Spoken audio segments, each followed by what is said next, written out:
1971 সালের আগস্ট মাস স্ট্যানফোর্ড বিশ্ববিদ্যালয়ের মনোবিজ্ঞান বিভাগ এক অদ্ভুত গবেষণার আয়োজন করল। ইউনিভার্সিটির বেসমেন্টে তৈরি করা হলো একটি নকল জেলখানা, আর সেখানে রাখা হলো কিছু ছাত্রকে। এই নকল জেলে ছাত্রদের কাউকে বানানো হলো জেলরক্ষী, কাউকে সাজানো হলো বন্দী। আর তারপর কি হলো? এই গবেষণাটাই বিশ্বের মনোবিজ্ঞানের ইতিহাসের পাতায় উঠে গেল পাকাপাকি। এখনো বিজ্ঞানের ইতিহাসে এটিকে একটি মাইল ফলক হিসেবেই দেখা হয়ে থাকে। কিন্তু গবেষণাটি এতটাই ভয়ঙ্কর ছিল যে সেটিকে মাঝপথে বন্ধ করে দিতে বাধ্য হয়েছিলেন মনোবিজ্ঞানীরা। কেন? কি হয়েছিল সেখানে জানলে হতবাক হয়ে যাবেন। মানুষের চরিত্র নিয়ে সম্ভবত এত বড় নগ্ন সত্য আজ পর্যন্ত কোনো গবেষণাতেই সামনে আসেনি। আজকের এই এপিসোডে আপনাদের সামনে নিয়ে আসব সেই ভয়ঙ্কর মনোবৈজ্ঞানিক গবেষণাটির কথা। প্রথমে বলবো কিভাবে করা হয়েছিল সেটা, আর পরের ধাপে জানাবো এ থেকে কিভাবে ফুটে উঠল মানুষের চরিত্রের চরম অন্ধকার দিকগুলো। ভিডিওটি ভালো লাগলে এটি লাইক এবং প্রচুর শেয়ার করতে ভুলবেন না।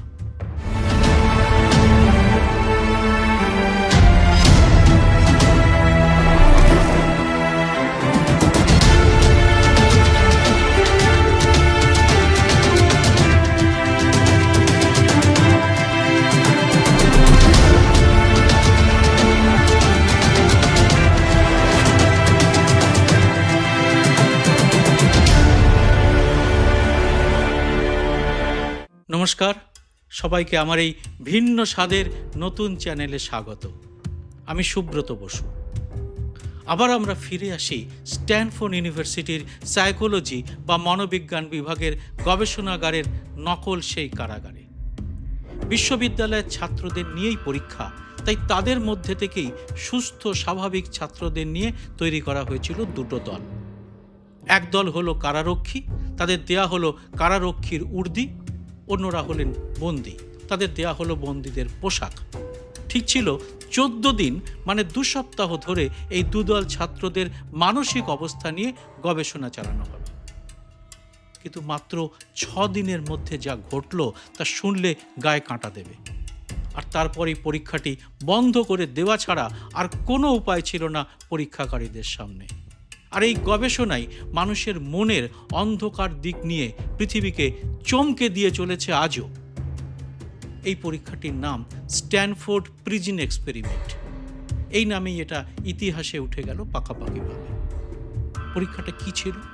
স্ট্যানফোর্ড বিশ্ববিদ্যালয়ের প্রফেসর ফিলিপ জিম্বার্ডোর মাথা থেকে বের হয়েছিল এই পরীক্ষাটি। এই পরীক্ষাটির মাধ্যমে তিনি জানতে চেয়েছিলেন ক্ষমতার কাঠামোর মধ্যে থাকলে মানুষের আচরণ কি সত্যিই বদলে যায়? আমরা বাস্তবে অনেক সময় দেখি কিছু মানুষ সামান্য ক্ষমতা পেলেই একেবারে অন্য মানুষ হয়ে যান। এটাই কি সবার ক্ষেত্রে সত্যি? এর পেছনে কি আছে কোনো বৈজ্ঞানিক কারণ? আর এই জন্যে তিনি তৈরি করেছিলেন এই নকল জেলখানাটি।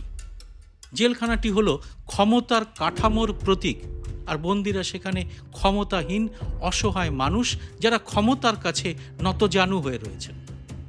আর এই মানসিক পরিবর্তনটি বোঝার জন্যে তিনি কারারক্ষী সাজা ছাত্রদের নির্দেশ দিয়েছিলেন বন্দীদের সঙ্গে কঠোর এবং কড়া ব্যবহার করতে।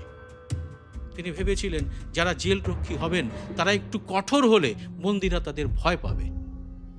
কিন্তু কেউই ভাবেননি যে মাত্র কয়েক ঘন্টার মধ্যেই পুরো পরিস্থিতি একেবারে হাতের বাইরে চলে যাবে।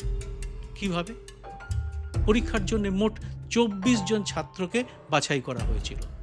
পরীক্ষায় নামার আগে ভালো করে দেখে নেওয়া হয়েছিল এরা সবাই মানসিকভাবে সুস্থ কিনা, তাদের কোনো অপরাধের রেকর্ড আছে কিনা, ইত্যাদি ইত্যাদি। এরা সবাই সেই সব পরীক্ষায় পাশ করেই গবেষণার জন্য নির্বাচিত হয়েছিলেন। জেলরক্ষীদের দেয়া হলো ইউনিফর্ম, জুতো, সানগ্লাস এবং লাঠি, একেবারে আসল কারারক্ষীদের মতোই। আর বন্দীরা পেলেন শুধু একটা করে গাউন, তাদের কোনো অন্তর্বাসও দেওয়া হয়নি। তাদের পায়ে ছিল রবারের চপ্পল। তাদের নামের বদলে ডাকা হতো নম্বর দিয়ে, যেভাবে জেলে চিহ্নিত করা হয় বন্দীদের। আর এই ছোটোখাটো কয়েকটি জিনিসই মানসিকভাবে তাদের বিশ্ববিদ্যালয়ের ছাত্র থেকে কার্যত বন্দী এবং ক্ষমতাশালী কারারক্ষী বানিয়ে দিল। এবার শুনুন ওই নকল জেলে কি কি ভয়ঙ্কর ঘটনা ঘটেছিল। প্রথম দিনটা স্বাভাবিকভাবেই কাটল, কিন্তু দ্বিতীয় দিন থেকে দেখা গেল আশ্চর্য পরিবর্তন। ওই দিন থেকেই কারারক্ষীরা বন্দীদের উপর অত্যাচার শুরু করে দিল। কিভাবে? 1, তারা বন্দীদের রাতে ঘুমোতে দিত না। 2, শৌচালয়ে যাওয়ার অনুমতি দিত না। 3, পুশ আপ করতে বাধ্য করত। 4, কাউকে কাউকে নগ্ন করে দাঁড় করিয়ে রাখত। কি আশ্চর্য, যে ছেলেগুলো মাত্র কয়েক ঘন্টা আগেও একই ক্লাসে বসে নিজেদের মধ্যে হাসাহাসি করত, তারাই এখন একে অপরকে অপমান করতে শুরু করলো, নির্যাতন করতে শুরু করলো, এমনকি মারতেও শুরু করে দিল। বন্দি সাজা ছাত্রদের মধ্যেও বিচিত্র প্রতিক্রিয়া লক্ষ্য করা গেল। তাদের মধ্যে কেউ কেউই এতটাই ভেঙে পড়ল যে তারা কাঁদতে কাঁদতে বলতে লাগলো, আমি আর পারছি না, আমাকে ছেড়ে দিন। কিন্তু প্রফেসর জিম্বার্ডো এই পরীক্ষা থেকে তাদের ছাড়েননি। তিনি এই জেলটিকে একেবারে আসল জেলের মতো করেই চালিয়ে যেতে লাগলেন। পরীক্ষার 5ম দিনের মধ্যেই 5 জন নকল বন্দী এতটাই মানসিকভাবে ভেঙে পড়েন যে তাদের বের করে আনতে হয়। একজনের শরীরে লালচে দাগ দেখা যায়। এদের মধ্যে কেউ কেউ কাঁদতে কাঁদতে অজ্ঞান হয়ে যাচ্ছিলেন। অবশেষে 6ষ্ঠ দিনেই পুরো পরীক্ষাটাই বন্ধ করে দেওয়া হলো। 14 দিনের পরীক্ষা চালানোর পরিকল্পনা মাত্র 6 দিনেই শেষ হয়ে যায়। এতটাই ভয়ঙ্কর ঘটনা ঘটেছিল ওই নকল জেলখানার মধ্যে।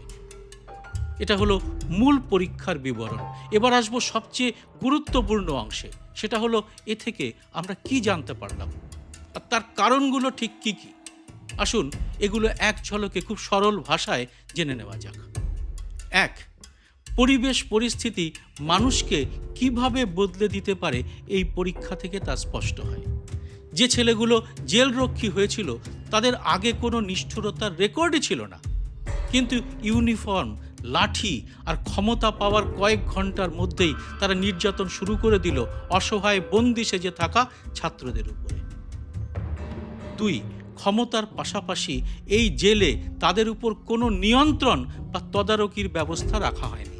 তাদের শাস্তির কোনো ভয়ও ছিল না, বরং তাদের বলা হয়েছিল বন্দীদের প্রতি কড়া আচরণ করতে।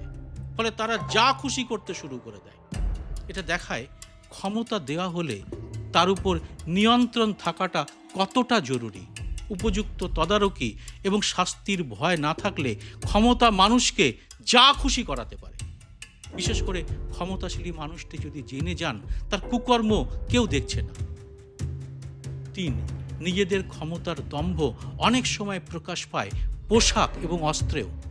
যেমন কারারক্ষীর উর্দি, সানগ্লাস, লাঠি, এই ছোট ছোট জিনিসই তাদের মনে এটা ঢুকিয়ে দেয় যে আমরা এখানের বস।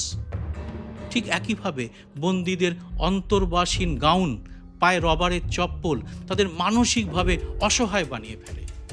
4, ডি-ইন্ডিভিজুয়ালাইজেশন বা নিজের পরিচয় হারানো একটা বড় মানসিক কারণ। বন্দীদের নামের বদলে নম্বর দিয়ে ডাকা, একই রকমের পোশাক, ছোট করে কেটে দেওয়া চুল, এসবের ফলে তারা নিজেদের আর আগের মতো মানুষ বলে ভাবতে পারছিল না। কারারক্ষীরাও সানগ্লাস পরে মুখ লুকিয়ে রাখত। এতে তাদের মনে হতো আমি যা করছি তার জন্য কেউ আমাকে দোষ দিতে পারবে না। 5, অনেক সময় একা যে কাজ করা যায় না, দলবদ্ধভাবে সেটা সহজেই করা যায়। গ্রুপের চাপে আমরা নিজের বিবেককেও অনেক সময় দমিয়ে রাখতে পারি। কয়েকজন কারারক্ষী পরে বলেছিলেন, আমার খারাপ লাগছিল এভাবে নির্যাতন করতে, কিন্তু বাকিরা যখন করছে তখন আমিও এটা করলাম। এভাবে তো অনেক ছাপোষা মানুষও দলে পড়ে কুকর্ম করে ফেলেন বা গণপিটুনির মতো কাজও করে ফেলেন। 6, যারা ক্ষমতায় থাকে তারা প্রায়ই নিজেদের ভুল দেখতে পায় না। প্রফেসর জিম্বার্ডো নিজেই এই গবেষণায় জেল সুপারিনটেন্ডেন্ট হয়ে গিয়েছিলেন।